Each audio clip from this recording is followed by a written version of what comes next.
Hey there. So, at the beginning of March, I pre-ordered a Blu-ray for the movie Hanukkah.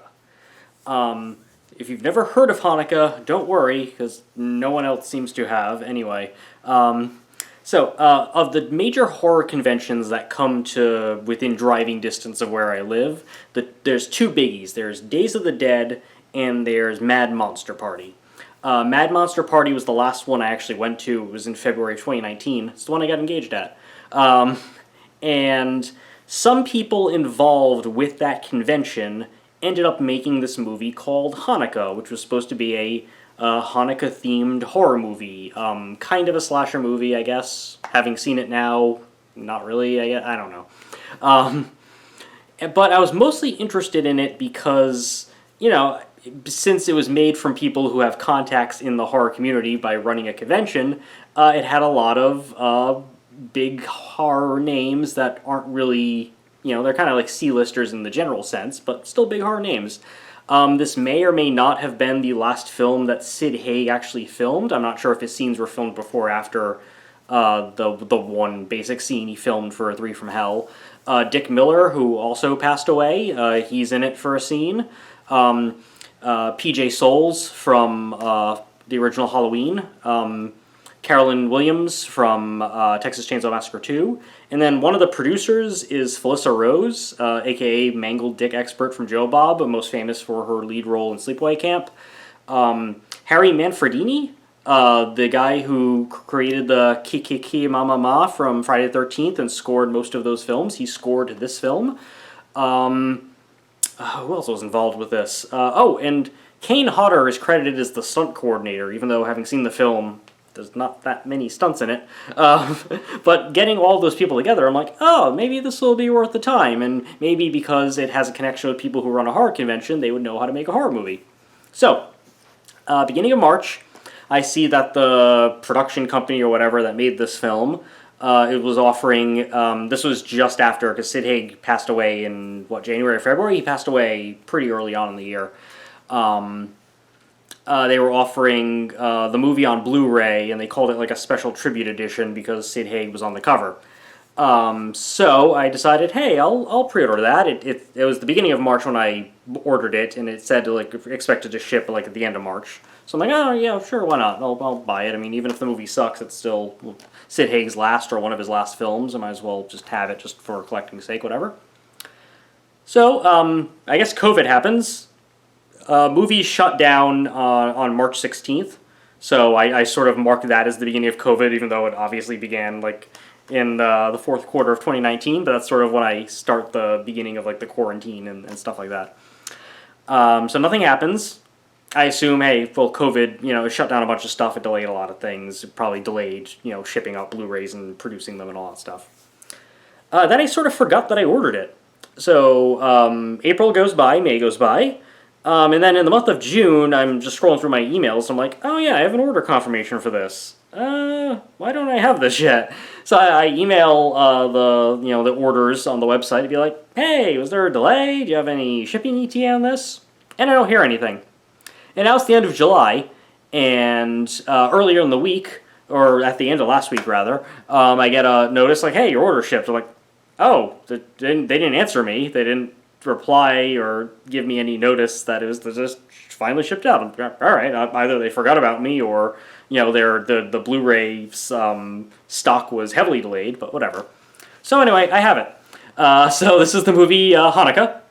I guess 2019 is when it was released. I know when I went to Mad Monster Party in February of 2019, they did have they did set up a screening of this movie. I just didn't go to the screening.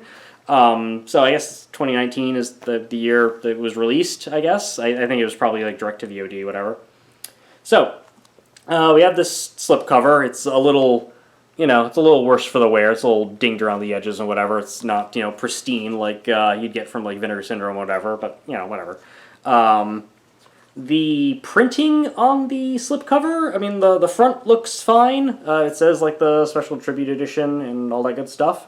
The back, you probably won't be able to tell on this, but the back looks like it was kind of printed on a printer and of not the best image quality, so you can kind of see a little bit of the pixelation if you get really close to it. I mean, it's not terrible. It's obviously legible. You can tell everything is there, but it's not normally the professional quality of a normal slipcover. But I know this movie probably cost, $200,000 maybe. I don't know. I'm estimating from after having seen the film now.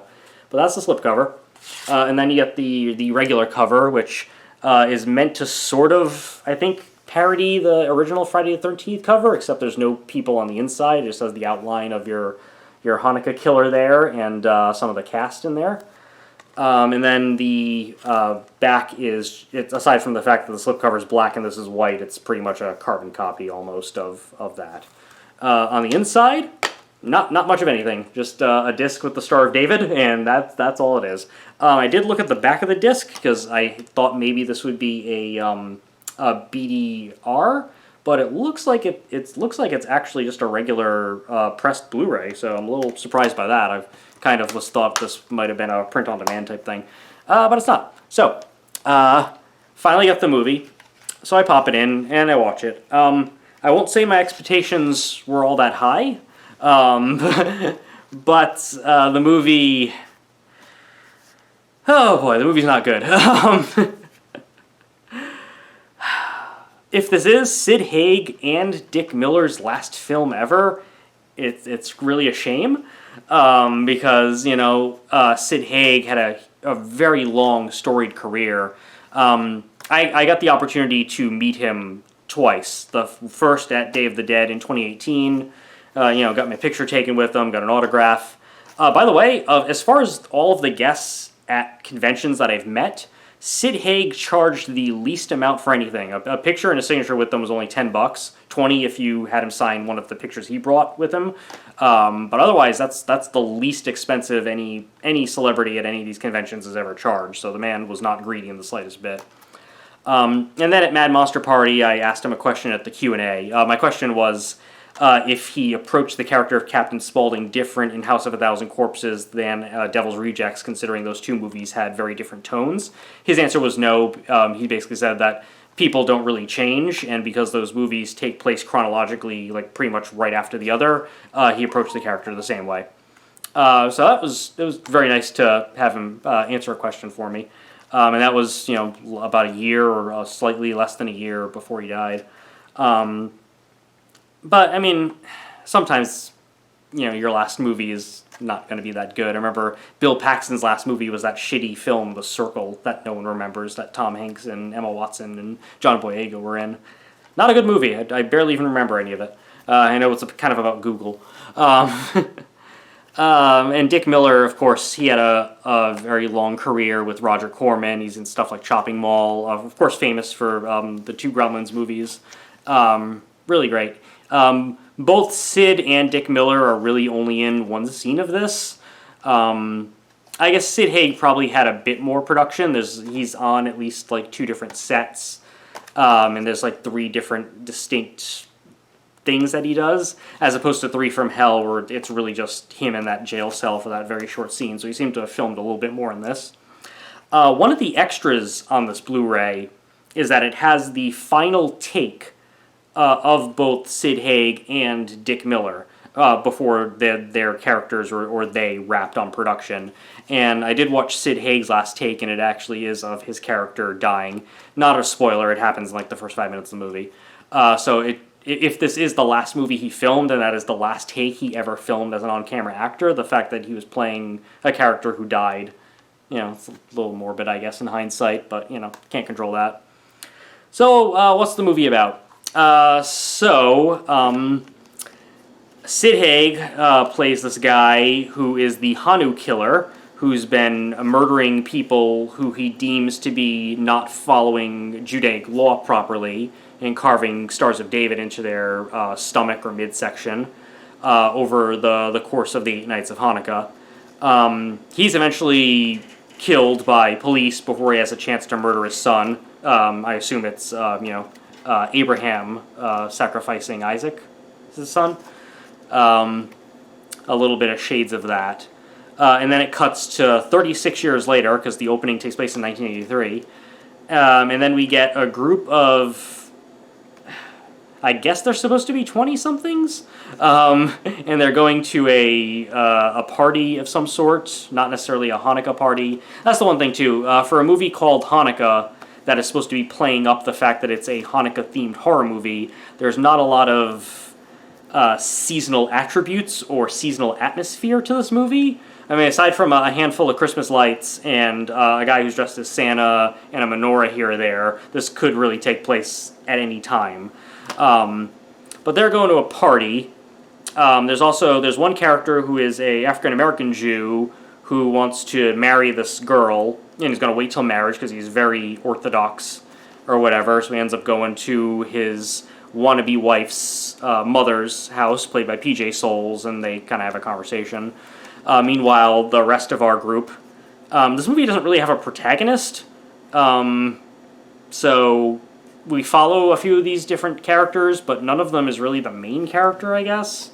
I guess one character comes close. He's this other character who looks like a stereotypical humorous Jewish character that you'd see in like a teen sex comedy. But there's not really a main character in this. So they kind of go to this party. The girl who is dating the African-American Jew doesn't really like him and also wants to be able to screw around, and she wants to screw on with this other guy who's going to the party. Meanwhile, you got our main character, sort of, and then this tattooed, dreadlocked girl with an Antifa patch on her arm. I guess this was probably filmed before anybody knew before Antifa was in the news and everything. And she seems to be like a lesbian or bisexual, and also likes this girl. They go to this party, and there's like almost no women there. They make the sausage fest. There's a couple Russian guys who show there for no reason. We don't know how any of these people know any of these people, by the way. And then nothing really happens. And then there's another Hanukkah killer who is the not sacrificed son of the original Sid Haig Hanukkah killer, and he seems to also want to be carrying on his father's philosophy of killing people who aren't following Judaic law. And apparently the father also created extra Judaic law on top of what's actually in the Bible or in the Torah and all that stuff. And ultimately, it's just kind of about him picking off these characters, sort of, or kidnapping them and like torturing them, and then kidnapping some other people who don't have anything to do with anything. And then the movie sort of ends very anticlimactically.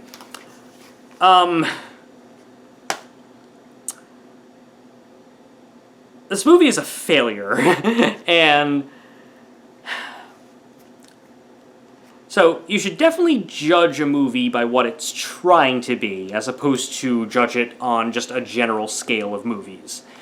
Hanukkah is probably trying to be like a full moon movie, Charles Band's Full Moon Entertainment. It's probably trying to be something like that, or it's trying to be a slightly better version of a Troma movie. Not an in-house Troma movie. It's not, even though this is playing itself as a horror comedy, it's not as over-the-top silly as a Troma movie. So it's trying to be that. So based on that, it still doesn't work. So, does it work as a horror movie? No. Because for the first 2/3 of the movie, most of the killings happen off-screen or the movie cuts away from them. So you might see like a carved Star of David into someone, but everyone else is getting murdered like off-screen. You do see like there's one scene where a neo-Nazi with a swastika tattooed in the back of his head is walking down the street. He walks past a Jewish couple and doesn't do anything to them. And then the camera just fades to black, and then it cuts back to the new Hanukkah killer like carving the swastika thing off his head, and then he bleaches it and turns into a yarmulke for some reason. But you're introducing this neo-Nazi character, and he just walks by and he doesn't do anything. Why? And then there's no on-screen murder. Some parts of this movie feel like it's not finished. It feels like they were going to film some of that stuff with makeup effects later, but it was too expensive, so they just didn't bother. That's how it feels. I don't know if that's what it is. I don't know if it was a creative choice to not show any murders or gore in your low-budget horror movie for an hour. But they did, and I don't know why. Because there's another character where he's there's like this couple who looks like they're in their early 30s who park at Makeout Point or whatever, and the guy is about to go down on the girl, and then the guy is killed off screen, and the girl's kidnapped, and then later there's some wannabe torture horror stuff with her chained up, and she's hurting herself by trying to escape chains and stuff like that. Kind of proto-Saw type stuff. Doesn't really work either.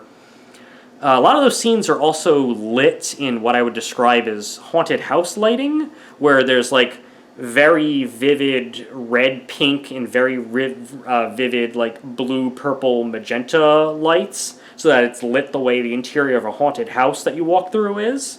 That kind of lighting might work for Dario Argento, and it might work for House of a Thousand Corpses, but it just looks very cheap in this movie.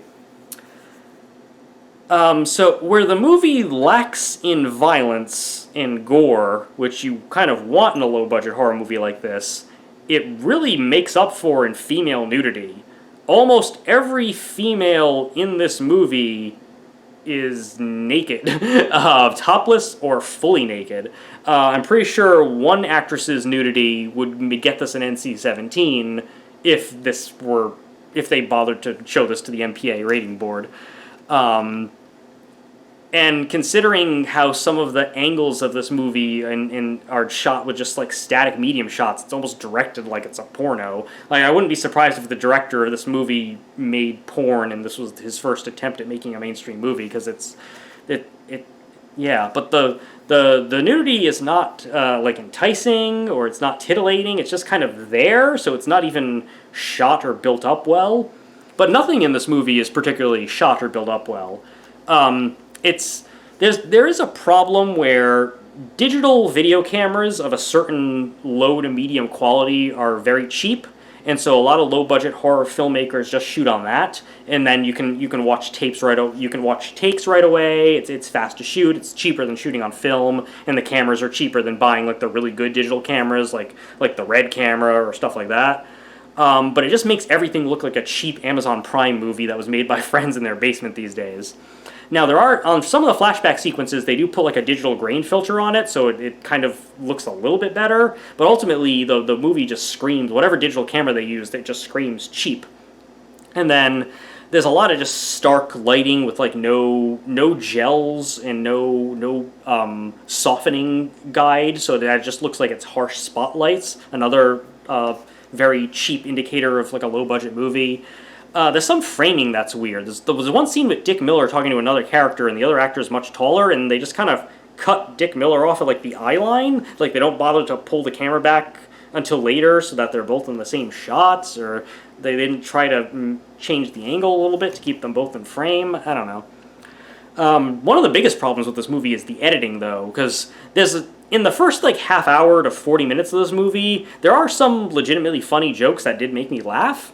But the timing of every scene is off, where a character will stop their line of dialogue and the take still holds on that character for too long before cutting to the next person who's going to talk. So it's like there's no sense of pace to any of the scenes because it lingers too long, or then when it cuts to the next character, there's like a beat before they start their line, so there's no flow. And one of the hallmarks of a cheap, low-budget movie where the filmmakers aren't quite there yet professionally is one character will talk, and then you cut to the next character and they begin talking. Whereas in a professional movie, or a movie where the editors and the director knows a little bit better, normally you'll have the camera on one person, they'll stop talking, but then the line from the character you're going to cut to starts first. That way it makes it feel like the movie doesn't know who's going to talk yet, and it feels like a more natural conversation as opposed to talk, cut to this person, talk, cut to this person, talk. The overlapping dialogue and stuff is in the sound mixing makes it feel more professional that way, and it also leads you into your next cut. This movie doesn't do that. It's just cut, talk, or stop talking, wait a beat, and then cut. So comic timing is lost. Any sense of conversation is lost. It just feels like actors delivering their lines and then stopping and then waiting for the next actor to deliver their lines and stop. So it's very distracting and doesn't work at all. Yeah. Oh, one of the other hallmarks of low-budget films where the director doesn't quite know what they're doing is that they leave the camera way too stationary. Like, the difference between a very cheap-looking movie and a cheap movie that looks a little bit better is that you move the camera a little bit.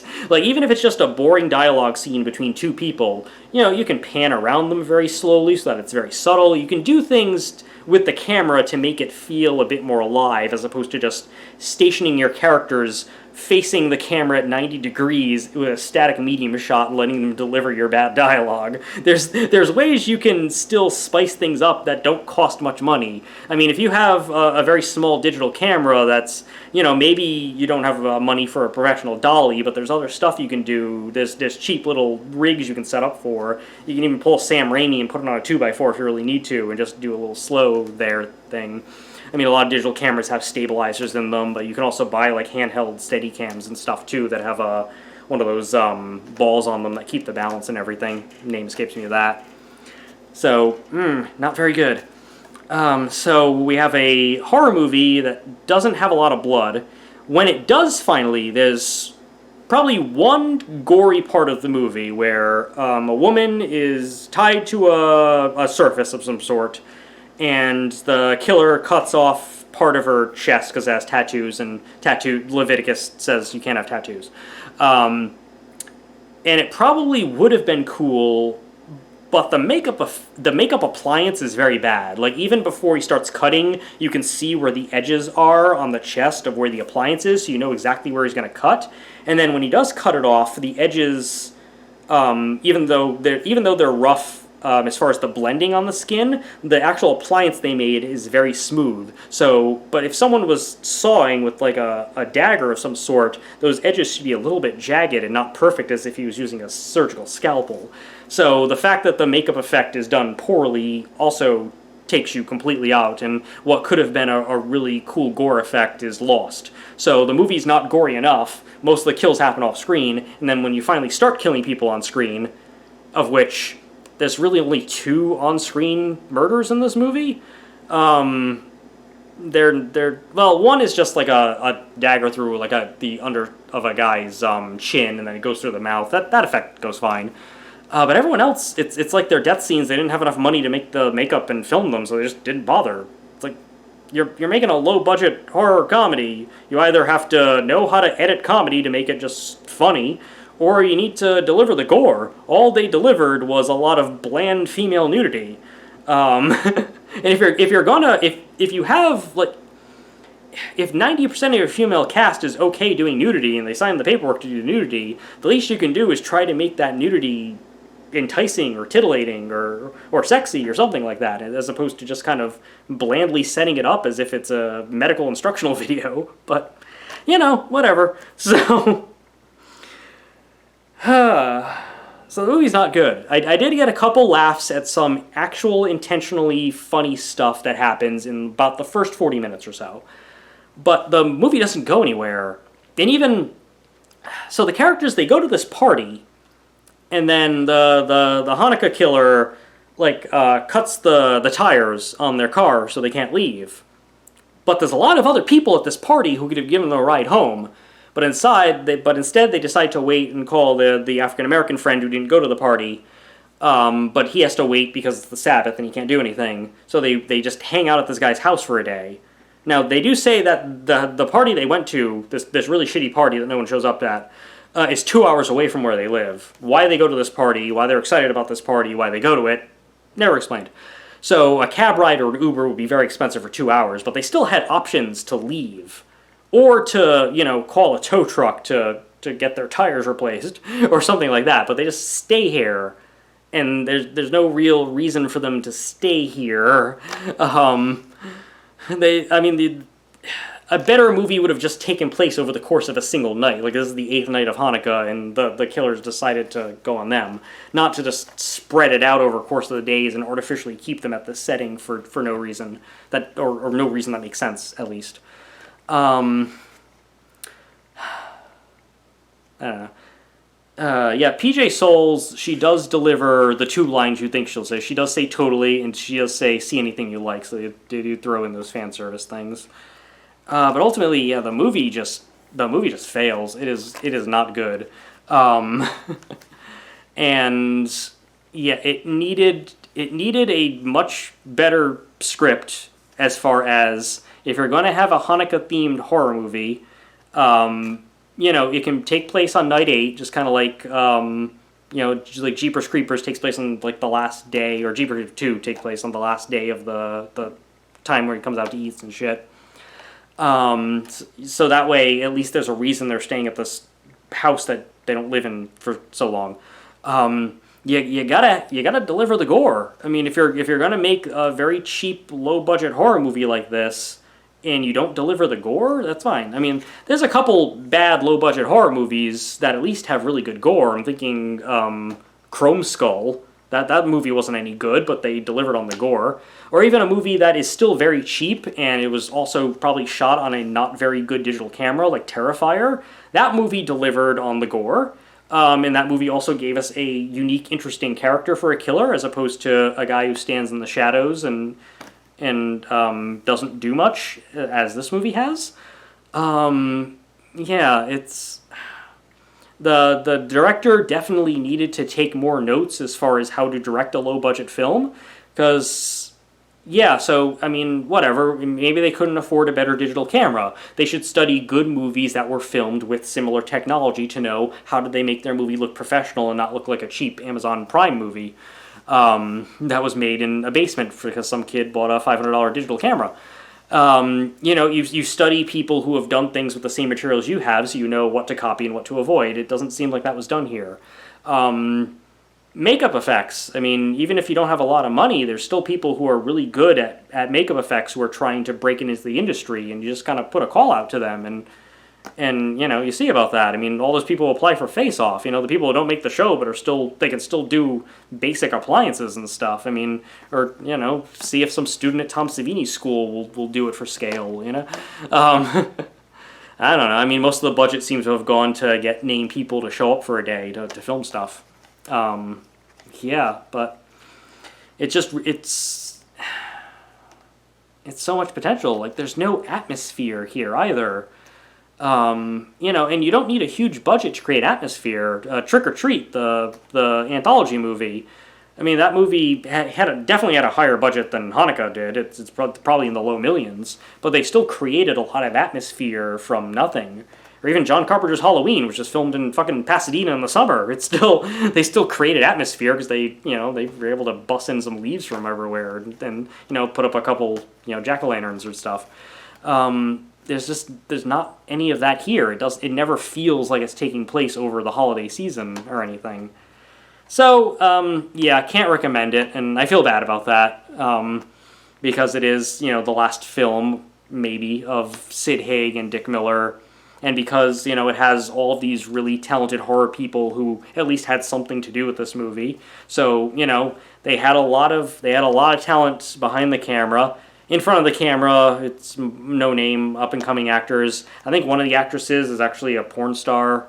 That's pretty common for low-budget horror movies to hire porn stars because they're comfortable with nudity and they're non-union for SAG, so you can get them for your low-budget movie and pay them a little bit less. But I don't know. It's just not good. It's not worth it. So, still, I don't regret buying it, mostly because I forgot I had bought it anyway. But I mean, it is what it is. I mean, So, that's about it. Housekeeping items. I bought a new computer because my old computer crashed. And my old computer was about 5 years old, maybe more. My new computer is powerful enough. I bought a gaming computer, not because I play PC games, but because I heard they were the best computers to use for editing. But it can actually handle 1080p video, which my camera films in. Before, my last computer could only handle 760. So this might be the first video I put up that is full HD. I mean, not that it needs to be, because it's just me talking to a camera. It's not like I'm doing anything exciting here. This should be the first full HD video I put up, so I'm not sure if it'll look that much better than what I normally do, but that's cool.